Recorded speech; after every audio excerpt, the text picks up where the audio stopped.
ازيكم يا حبايب قلبي، عاملين ايه؟ يا رب دايما تكونوا بخير وكويسين يا رب. النهارده بقى هنعمل وصفة سريعة. طبعا انتوا عارفين الجو حر قوي قوي بجد، فعايزين كده هي نص ساعة نكون عاملين الاكل بالظبط. هنعمل بقى صينية فراخ بالبصل كده في الفرن. طعمها رهيب رهيب. بصوا بصوا الفراخ دايبة دايبة دوب بجد، دايبة. وهنعمل بقى جنبها رز ابيض كده بالسمنة البلدي، تحفة. كملوا لحد اخر الفيديو عشان تعرفوا عملنا الصينية الجبارة دي ازاي. انا مسميها الصينية الجبارة المنجزة، حرفيا منجزة. انتي يعني 10 دقايق بالظبط هتكوني عاملاها. بصوا بقى، هنا الفراخ اهي قطعناها تمام، قطعيها التقطيعة اللي تحبيها. وهنجيب بقى 5 بصلات كده او 3، بس هي بتحب البصل الكتير يعني. 5 بصلات كده متوسطين وهنقطعهم عليها، وفلفل.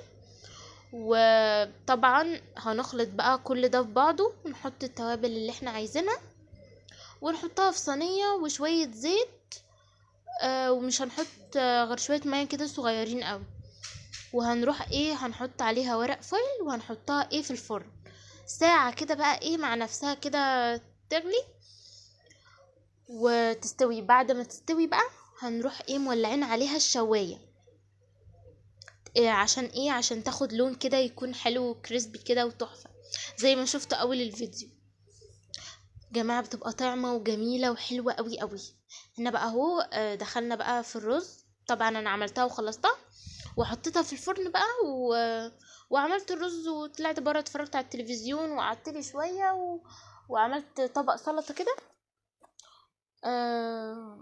وبعدين بقى بعد ساعة كده دخلت بقى شفتها مثلا محتاجة مية حاجة او كده، لقيتها لا، مش محتاجة اي حاجة خالص. خدت ساعة كاملة او ساعة وكام ساعة و10 دقايق كده، او ساعة وربع. خليها ساعة وربع على درجة حرارة متوسطة. وهنسيبها بقى في الفرن. بجد يا جماعة بتطلع دايبة وجميلة.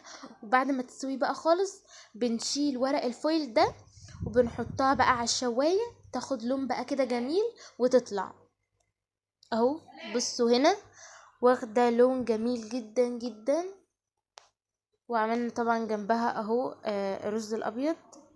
بصوا بصوا البصل ده بقى كده بنطلعها بنحطه على الرز بالفراخ بجد. ويعني وحتة فرخة كده تبقى جميلة جدا جدا. طبعا انا مش قادرة امسكها من كتر ما هي سخنة، بس بصوا قطعت حتة منها اهي، دايبة ومستوية وبجد فلافي كده وطرية وجميلة جدا ومنجزة بقى. يعني في نص ساعة بالظبط هتكوني مخلصاها. يلا اشوفكم في فيديو جديد ان شاء الله.